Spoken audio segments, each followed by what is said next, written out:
Miren, hoy en día, en ese plan de pastoral, pensemos que estamos en un momento clave de nuestra Iglesia. Es un momento de auténtica forja, de ser resto.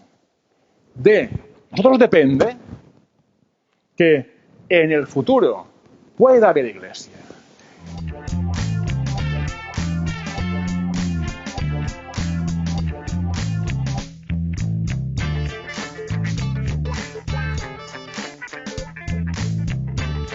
El espíritu del plan es este. Queremos comenzar discerniendo. Queremos darnos un primer tiempo de discernir.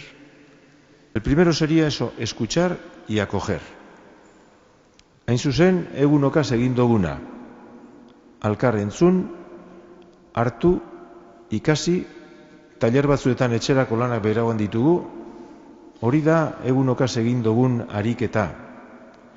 Digo que escuchar y acoger es lo que hemos hecho también estos días. Hay un marco general en este congreso que es la mirada hacia el futuro, un futuro, digamos, que lo planteamos desde una reflexión de la escuela que tenemos, que estamos experimentando, a la escuela que soñamos, porque este cambio de paradigma se tiene que producir. Ya se está, de hecho, produciendo en centros educativos avanzados.